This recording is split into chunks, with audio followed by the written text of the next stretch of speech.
नमस्कार फ्रेंड्स, इस वीडियो में आप सभी का स्वागत है। फ्रेंड्स, इससे पहले वीडियो में हमने बात की थी कि आप अपना जो बचपन का एक्सपीरियंस है उसे कैसे हील कर सकते हैं। इससे पहले वाले वीडियो में मैंने आपको बताया है कि आपको वैसे तो किसी थेरेपिस्ट के पास, काउंसलर के पास जाना चाहिए, लेकिन अगर ऐसा पॉसिबल नहीं हो पाता है तो फिर किस तरह से आप अपने आप को हील कर सकते हैं। इससे पहले वाले वीडियो में मैंने मोस्टली आपकी प्रिपरेशन की बात की है। आप अपने आप को कैसे प्रिपेयर करेंगे कि आप अपने आप को सही मायने में अपना जो बचपन है उसको हील कर सकें। इस वीडियो में हम मेजरली बात करेंगे और कुछ और प्रोसेसेस की जो आप यूज़ कर सकते हैं अपने आप को हील करने के लिए। तो पहले जो वीडियो है उसमें मैंने बात की थी हीलिंग के लिए कि आपको प्राणायाम करना चाहिए, और जब आप इनहेल कर रहे हैं तो आप अपने आप को बोले कि आप पॉजिटिव एनर्जी अपने अंदर ले रहे हैं, और जब आप एक्सहेल कर रहे हैं तो आप बोले कि आपके जो भी नेगेटिव मेमोरीज हैं, जो भी आपके नेगेटिव एक्सपीरियंसेस हुए हैं, आप उन्हें अपने बॉडी से, अपनी मेमोरीज से रिलीज कर रहे हैं। दोस्तों, जो कोई भी ट्रॉमा होता है वो हमारे हर एक लेवल पे होता है। वो हमारे फिजिकल लेवल पे भी है। सेल्यूलर मेमोरीज जो हमारी होती हैं, मतलब कि जो हमारी बॉडी की जो मेमोरी है उसमें वो जो ट्रॉमा है वो स्टोर हो जाता है। ऐसे ही जो हमारी मेंटल बॉडी है, जो थॉट बॉडी है, वहाँ पर भी कुछ ना कुछ डिस्टॉर्शन होती है, और हमारी इमोशनल बॉडी में भी कुछ ना कुछ डिस्टॉर्शन होती है। जब आपकी थॉट बॉडी में, इमोशनल बॉडी में डिस्टॉर्शन हो जाती है, मतलब इम्बैलेंस हो जाता है, तो जो आपकी एनर्जी बॉडी है, जिसको हम बोल सकते हैं कि जो आपका ऑरा है, आपके जो 7 चक्रास हैं, उसमें डिस्टॉर्शन होती है। जब ये डिस्टॉर्शन बहुत लंबे समय तक रहती है तो ये डिजीजेस का रूप ले लेती है। ये हमारे बाह्य जगत में इम्बैलेंस्ड मैनिफेस्टेशंस का रूप ले लेती है। एक एग्जांपल से समझाती हूँ। जैसे कुछ लोग हो सकते हैं जिनको लगता है कि उनकी रिलेशनशिप्स में हमेशा प्रॉब्लम होती है। तो अगर हम इसको एनर्जेटिकली समझने की कोशिश करें कि रिलेशनशिप में प्रॉब्लम आखिर होती क्यों है, तो ऐसा हो सकता है आपके हार्ट चक्रा में कुछ ब्लॉक्ड हो, ग्रीफ की वजह से, हर्ट की वजह से, या फिर आपका सोलर प्लेक्सस चक्रा में कुछ ओवर एक्टिव हो कि जब भी आप किसी रिलेशनशिप में होते हैं तो आप कंट्रोल करना चाहते हैं, या फिर आपके जो सेक्रल चक्र है उसमें कुछ ब्लॉक्ड हो, तो कहीं ना कहीं आप हमेशा गिल्टी फील करते हैं, तो आप किसी रिलेशनशिप में एट पार फील नहीं कर पाते, बैलेंस्ड फील नहीं कर पाते। तो जो भी हमारे चक्रास में इश्यूज हैं उनका मैनिफेस्टेशन बाह्य जगत में हो गया। लेकिन इसका मतलब ये नहीं है कि अगर आप अपने चक्रास को हील करते रहोगे तो आपकी बाह्य मैनिफेस्टेशंस ठीक हो जाएंगी। आपको उसके पीछे का कारण भी समझना पड़ेगा। आपकी थॉट क्या है, आपकी इमोशंस क्या हैं। तो अपने बचपन की मेमोरीज को हील करने के लिए अब क्या करेंगे, हमने समझा कि हमें अपनी थॉट्स और अपनी इमोशंस को भी हील करना है। तो जब भी आपकी ज़िंदगी में आप ऐसा बिहेवियर करते हैं जो आपको लगता है कि वो ठीक नहीं है, आप आउट ऑफ फियर ऑपरेट करते हैं, अगर out of guilt, out of shame, कभी भी आप ऐसे नेगेटिव इमोशंस को अंदर रख के जब भी आप ऑपरेट कर रहे हैं बाह्य जगत में, तो समझिए कि कुछ ना कुछ प्रोग्राम में प्रॉब्लम है। मतलब आपका जो माइंड का जो सॉफ्टवेयर है उसमें कुछ ना कुछ प्रॉब्लम है, और हम उस प्रॉब्लम का रूट कॉज फाइंड आउट करने की कोशिश करेंगे बचपन में। एग्जाम्पल देती हूँ उसका भी। जैसे कि बहुत सारे लोग होते हैं, उनको आदत होती है दूसरों की एप्रिसिएशन, अप्रूवल को सीख करने की। मतलब कि एप्रिसिएशन मतलब कि दूसरों से हमें तारीफ मिले, अप्रूवल मतलब कि जब दूसरा बोलता है कि ये चीज़ ठीक है तो हमें लगता है कि ये चीज़ ठीक है।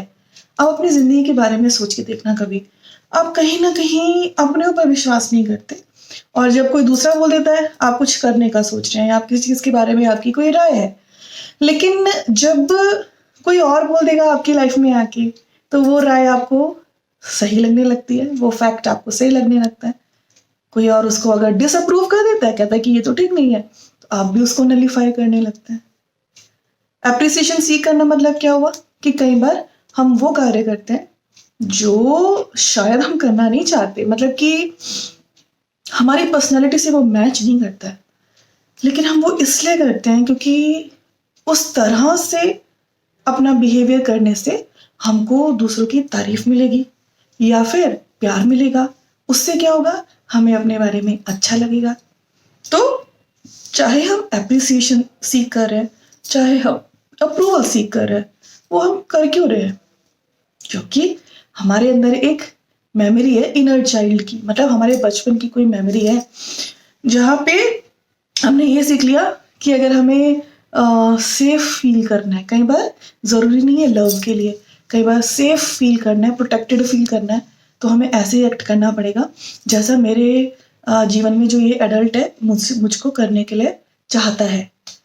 या फिर कई बार हमें प्रेम चाहिए होता है और हमें लगता है मुझे प्रेम तभी मिलेगा जब मैं ऐसे एक्ट करूं जिससे जो मेरे जीवन में ये एडल्ट है, मेरे पेरेंट्स हैं, वो जब खुश होंगे तो मुझे तभी वो प्यार करेंगे।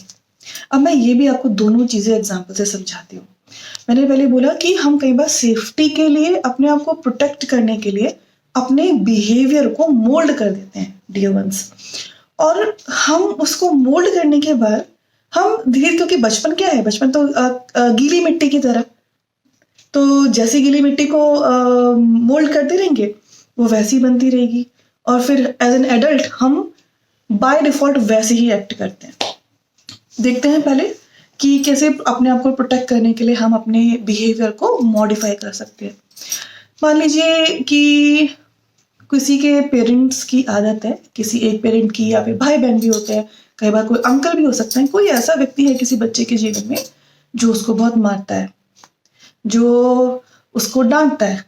तो धीरे धीरे बच्चे को वो तो बार बार नहीं चाहिए ना, मार तो बार बार नहीं चाहिए, तो ऐसे में हम क्या करते हैं, ऐसे में हम कोशिश करते हैं कि जो वो दूसरा वाला व्यक्ति है सामने, उसको हम प्लीज करें, उसको किसी ना किसी तरह से हेल्प कर दें, उसको किसी ना किसी तरह हंसा दे, उसको किसी ना किसी तरह खुश कर दें, उसकी हाँ में हाँ मिला लें। उससे क्या होगा, उससे ये होगा कि शायद दूसरा वाला व्यक्ति, जो सामने व्यक्ति है, वो मुझे मारे नहीं। तो क्या होगा, आपको क्योंकि अपने आप को प्रोटेक्ट करना है, आपको अपने आप को सेफ फील करना है, तो हो सकता है आप उस व्यक्ति को पसंद भी नहीं करते, हो सकता है आप उस व्यक्ति से बातें नहीं करना चाहते, लेकिन आप अपने आप को कैसे मोल्ड करें, अपने व्यवहार को आप कैसे मोल्ड करें कि आप उस व्यक्ति के अनुसार एक्ट करने लगते हैं। अब आप अपने इस एडल्टहुड जो है, जो ये जीवन अभी आप जी रहे हैं एट प्रेजेंट, उसमें सोचें, क्या आप ऐसे एक्ट करते हैं, चाहे वो आपका स्पाउस है, चाहे वो आपके कॉलीग्स हैं, बॉस है, या कोई रिलेटिव्स हैं, कि आपको लगता है थ्रेटन्ड फील होता है किसी पर्सनैलिटी से, या फिर आपको लगता है कि आपका सर्वाइवल इस व्यक्ति पे बेस्ड है, तो आप अपने बिहेवियर को मॉडिफाई करते हैं। ऐसा हो सकता है कि आप पसंद नहीं करते उस व्यक्ति के साथ ज़रा बात करना, लेकिन आपको बात करना पड़ता है, अपने बिहेवियर को मॉडिफाई करना पड़ता है, क्योंकि आप सेफ ही तब फील करते हैं। ठीक है, तो ये बिहेवियर जी तो रहे हैं हम एडल्टहुड में, लेकिन आया कहाँ से, हमारे बचपन से। ऐसे ही लव के लिए, कई बार बच्चा लव के लिए भी करता है कि अगर मम्मी के घर आने से पहले मैं घर साफ करके रख देता हूँ, मम्मी खुश होती है तो वो रिवॉर्ड करती है, रिवॉर्ड में कभी मम्मी चॉकलेट देगी, कभी कुछ और देगी, या फिर मैं अच्छे से पढ़ाई करूँगा, जी जान से पढ़ाई करूँगा, क्योंकि जब मेरी पढ़ाई अच्छी होती है, जब मेरे मार्क्स अच्छे आते हैं, तो मुझे पेरेंट्स तब मुझे प्यार करते हैं। करेक्ट, हर एक फैमिली का जो रिवॉर्ड का सिस्टम है वो अलग अलग है। अगर किसी माँ को अच्छा लगता है कि बच्चे घर साफ रखे और मेरे आने से पहले थोड़ा सा किचन में काम करके रखे, तो बच्चा वो भी करेगा। वो सिर्फ इसलिए करेगा क्योंकि उसको माँ का प्यार चाहिए, उसको माँ के साथ, पेरेंट्स के साथ टाइम चाहिए। फिर क्या होता है, धीरे धीरे करके वो हमारी हैबिट बन जाती है। तो हम क्योंकि ऑपरेट ही कर रहे हैं एक प्यार की कमी से, हमारा आदत बन जाती है प्यार की कमी से ऑपरेट करना, और फिर हम जीवन में सबको प्लीज करने की कोशिश करते हैं। अब मैंने आपको ये समझाया क्यों? क्योंकि आपको ये समझना है कि मुझे हील क्या करना है। तो आपके बिहेवियर में जो प्रॉपर नहीं है, कुछ ऐसा है जहां पे आप कंपनसेट कर रहे हैं, तो आपको समझ में आ जाएगा आपको आपके बचपन में जो एक्सपीरियंस हुए हैं वो आपको आज भी अफेक्ट कर रहे हैं। इससे पहले मैंने बात की कि आपके जो इमोशंस हैं, थॉट्स हैं, वो आज भी आपके एनर्जी को अफेक्ट कर रही हैं। तो पहले हमने ये देखा कि मेरे बिहेवियर में कैसे कैसे बिहेवियर है मेरा कि जो नॉर्मल नहीं है, जो है तो गिल्ट पे बेस्ड है, प्लीजिंग पे बेस्ड है, फियर पे बेस्ड है, किसी लैक पे बेस्ड है। फिर आप सोचने की कोशिश करें मेरे साथ बचपन में ऐसा क्या हुआ। आप में से बहुत सारे ऐसे लोग हो सकते हैं जिनके बहुत सारे ट्रॉमेटिक एक्सपीरियंसेस रहे होंगे चाइल्डहुड के, तो आपको याद करना आसान है। फिर क्या करना है, उसको लिखना है अगर पॉसिबल है।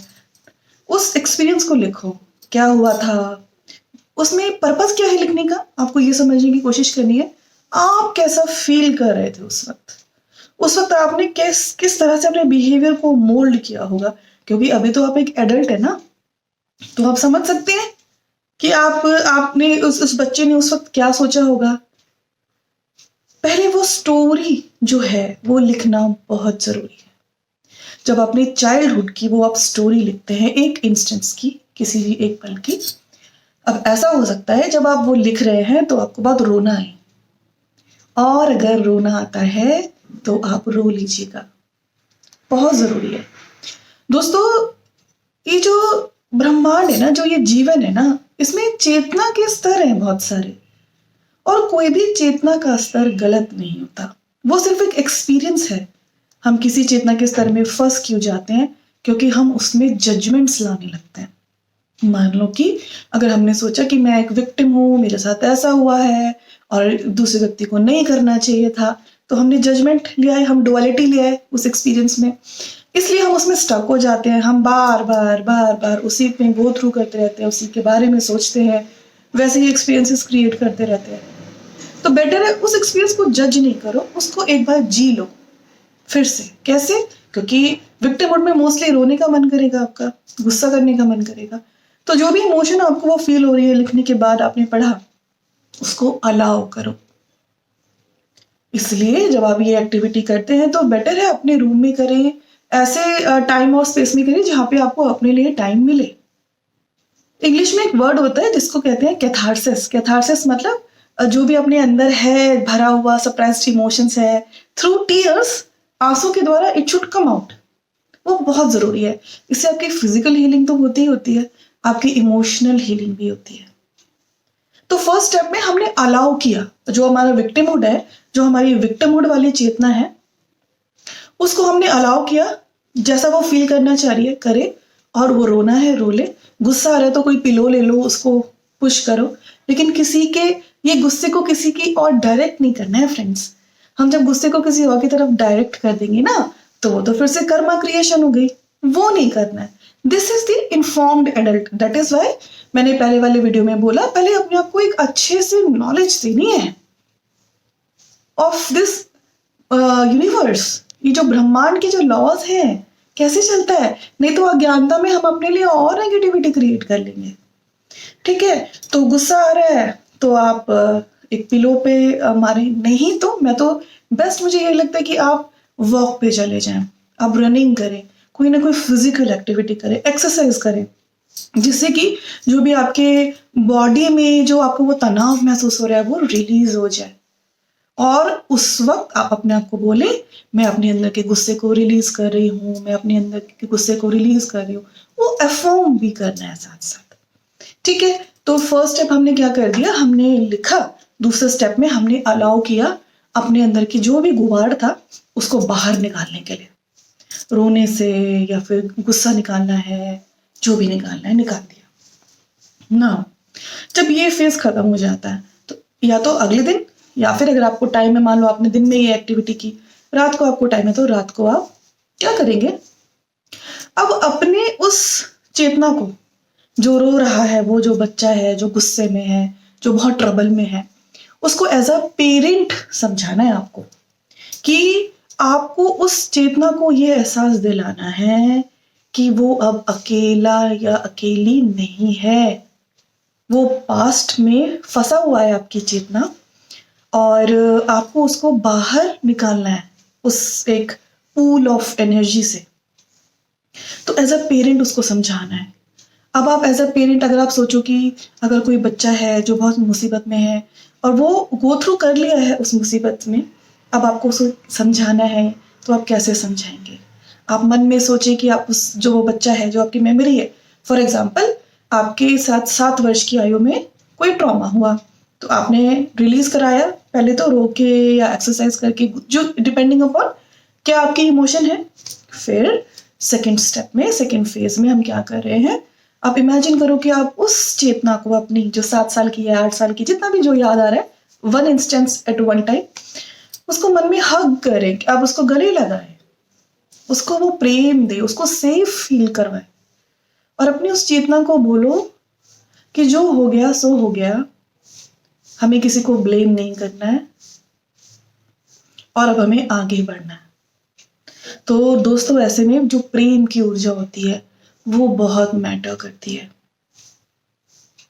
प्रेम और विजडम, नॉलेज, ये दोनों बहुत इंपॉर्टेंट है, क्योंकि जब हमारे पास नॉलेज आती है हमारे अंदर प्रेम भी तभी आता है। क्योंकि आप ये सोचो कि अगर आपके कोई पेरेंट आपके साथ बहुत बुरा व्यवहार कर रहे थे आपके बचपन में, और अगर आप एक इंटेलिजेंट इन्फॉर्म्ड एडल्ट हैं जो समझते हैं ये डिवाइन लॉज, ये दुनिया के जो लॉज हैं वो कैसे चलते हैं, तो आप ये भी समझ पाएंगे कि जिस वक्त आपके पेरेंट्स या कोई भी और व्यक्ति आपको परेशान कर रहा था, ऑफ कोर्स वो एक्शन राइट नहीं है, लेकिन वो व्यक्ति क्या गो थ्रू कर रहा होगा, वो खुश तो नहीं होगा, वो हैप्पी तो नहीं होगा उस वक्त। वो व्यक्ति भी कुछ ना कुछ गो थ्रू कर रहा होगा लाइफ में, इमोशनली, मेंटली, क्योंकि हो सकता है उस व्यक्ति को भी बचपन में प्यार ना मिला हो, या उस व्यक्ति के जीवन में बहुत प्रॉब्लम्स चल रही हों। तो ये अंडरस्टैंडिंग, जो विजडम होता है, ये अपने आप से अपने अंदर प्रेम भी ला देता है। तो आपको उस विजडम से और उस प्रेम से उस जो वो छोटा बच्चा है उस चेतना को समझाना है, बताना है। जब आप ये प्रोसेस करेंगे ना, तो आप उस बच्चे की बात भी सुनने की कोशिश करें, उसको समझने की कोशिश करें, एज अ पेरेंट उस बच्चे को समझाएं। जब आप ये अंतर संवाद करेंगे, मतलब वो इनर डायलॉग जब आप करेंगे, तो आप देखना आपको कुछ ना कुछ और नया विजडम मिलेगा, कुछ ना कुछ नई नॉलेज आपको समझ में आएगी, और वो नॉलेज आपको आपके जीवन में हेल्प करेगी। जब आप ये इनर डायलॉग कर रहे हैं, तो जब तक आपका मन करे इस चेतना से बात करने का, आप बात करें, उसकी सुने, अपनी बताएं, और कोशिश करें कि जो सही ज्ञान है वो उस चेतना तक पहुंचे।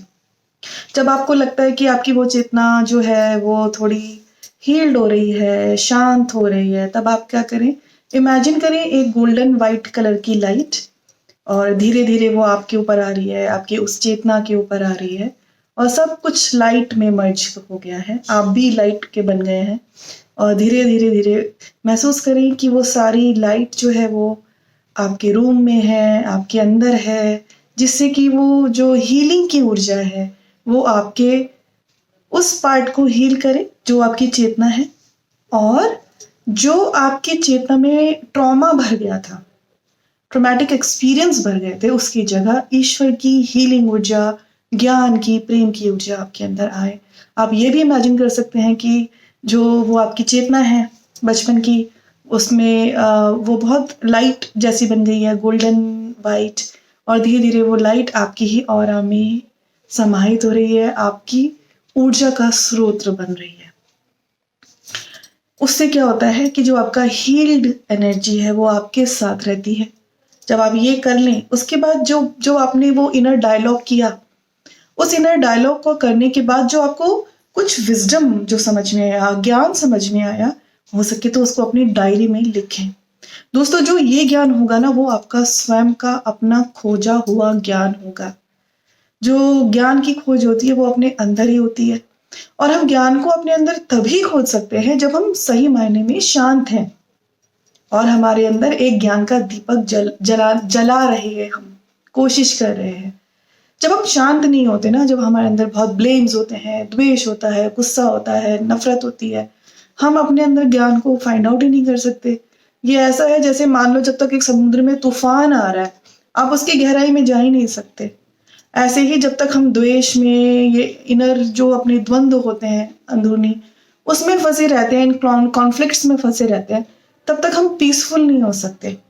और जब तक हम पीसफुल नहीं हो सकते, तब तक हम वो ज्ञान का दीपक अपने अंदर जला ही नहीं सकते। तो जब आप अपनी बचपन की इस चेतना को हील कर रहे हैं, तो आप एक सॉर्ट ऑफ पीस महसूस करेंगे। और जब वो आप संवाद कर रहे हैं उससे, आपको एक ज्ञान मिलेगा। वो ज्ञान आपका अपना खोजा हुआ होगा। जो ये ज्ञान है वो ऑलरेडी एग्जिस्ट करता है यूनिवर्स में, लेकिन जब हम उसे अपने आप से ढूंढते हैं, वो तब सही मायने में हमारा बनता है, हमारे जीवन का हिस्सा बन जाता है। तो आप ये प्रक्रिया करके देखिएगा। मैं आशा करती हूँ आपको ये प्रक्रिया करने से बहुत हेल्प मिलेगी। जो ये प्रोसेस है ये बहुत हेल्पफुल होगा।